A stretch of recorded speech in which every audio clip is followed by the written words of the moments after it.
yard. That's bad. We are doing more damage to each other than any skinhead or Klansman could ever do. Even though we have a black president in the White House, we still taking hell in the hood where we are. He's a good brother, but we can't expect government to solve our problems. It's going to take all of us to roll up our sleeves. The brothers who are doing the more damage out in our neighborhood, they respect somebody. Am I right or wrong?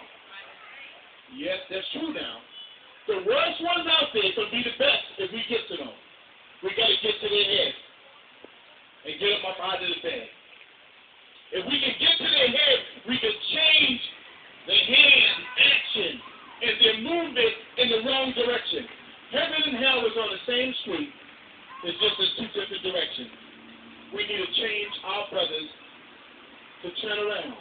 And some of our sisters are worse off today than some of the brothers in the hood. Because some of our sisters are so vicious. And you know the names they call themselves after streets.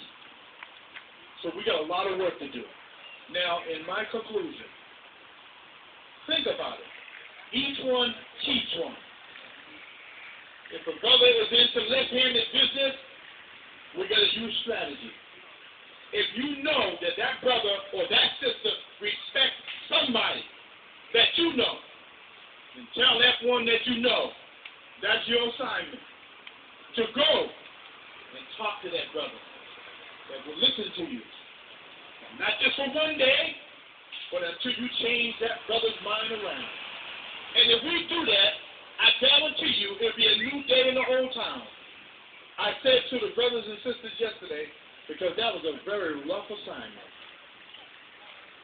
to see mothers come down the aisle crying, to see little children crying, because that young brother, 15 years old, who was a good young man, impacted the lives of close to 2,000 of our people in our neighborhood. And they came out in droves. But we're too comfortable coming out in that kind of a setting. We need to come out like this.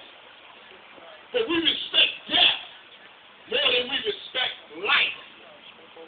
So if someone dies tonight, the community will come out as an army to respect that brother or that sister. But why don't we let people know that we want to smell the flowers while we're alive? If we can be proactive instead of reactive, then we won't have to worry about no more crimes. We won't have to worry about the gun. It's not the gun that's killing us. It's the one that pulls the trigger in the gun that's killing us. So the mindset of our neighborhood is where the biggest problem is. And as I said in the beginning, I never ran from the Ku Klux Klan. I shouldn't have to run from someone that looks like me and you. This past week, a sister got out of the car. An old man in his late 60s was driving into a parking lot. She thought that he was going in that parking lot before her. She felt that he cut her off. She jumps out of the car. Now, everything gonna hit the news, you know. But think about the attitude. This is an old, elderly man.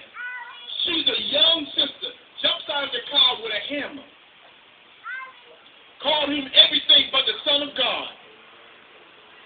The man looked at her. He was cool, calm, and collected, and legal.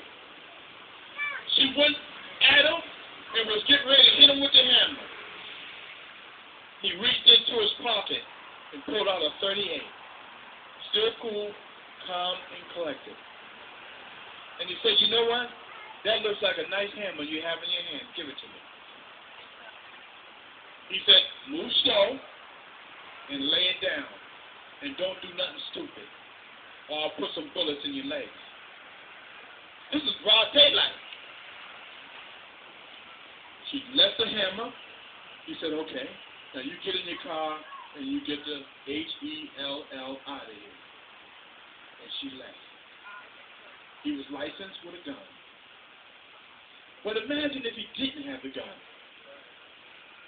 What do you think she would have done to him? We don't know how to settle our disagreements with knowledge. We do, but we're not used to that in America. We're used to disagreement.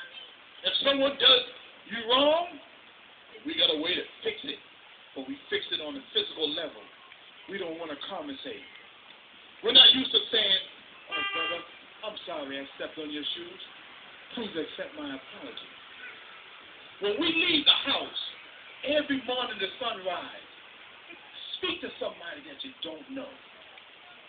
Don't look for a response. Just say, good morning, sister.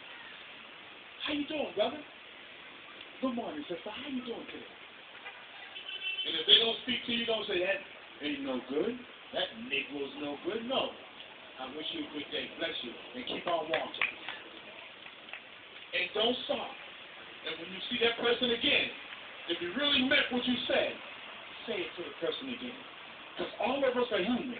And I guarantee you, after a while, that hard heart will soften up. It might take a year. It might take a month. It might take a day. But they're going to watch you for a while and see if you're just perpetrating a fraud. But once you're consistent, and we're consistent, after a while, it might even be a day when you have a bad day. You're walking down the street, and the same person that never spoke to you, might even live next door to you, will say, good morning, brother, how are you doing? They might even say your name, because they went and did some research. What's that person's name? He speaks to me all the time. And some of us think that we are not deserving to be spoken to. And after a while, a hard hood will be a soft, loving neighborhood. That's what it's going to take. We need to put the gun down, and we need to pick up God. And then it'll be a new day in the whole town. Does that make sense? Yes, sir. So as we march for the ones who are 6 feet under, as we march for the voiceless, keep in mind that it ain't over after today. Network in your neighborhood. Do what we can to man it up. And don't disrespect women, brothers. Because when we disrespect a female and we call her a B or any name that is other than a valuable name that her mother and father gave her, that's disrespecting the one who created her. That's disrespecting your mother, who's a female.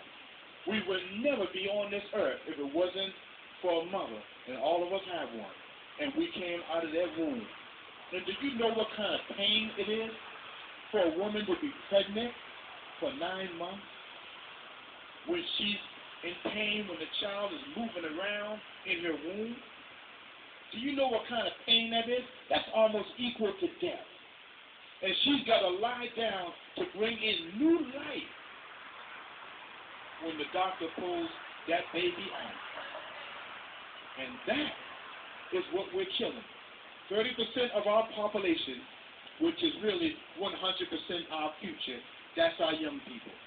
And as a father, brother, a father is one who brings children further in life.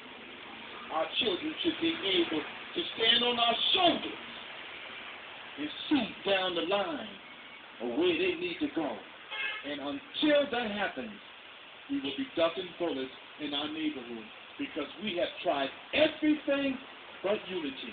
Unity is more powerful than nuclear bombs. Lay the gun down, throw away the drugs, and let's pick up the God and the love that we need in our neighborhood. Like we loving each other now, it's contagious if we spread it throughout the neighborhood. And we can change the worst brother out there. He will be the best brother. Because our young people are a generation which is an army. And that army has flipped on us. And the army is destroying the neighborhood. We need to flip it back over. Hell and heaven is on the same street, just in different directions. And if we can change the brothers and bring them in a new direction, and we can do it. But we start first with loving ourselves and loving those who we might not even know their name. And we will force them by love to find a better way to protect our neighborhoods. And then your babies and our babies can walk the street, and we won't have to worry about that bad call on the other end that someone else just got shot. And my last point, in the other neighborhoods, suburbs, you don't hear these sirens. The police, that's music to us in our neighborhood. All these police cars running through, you will wonder if we're in captivity.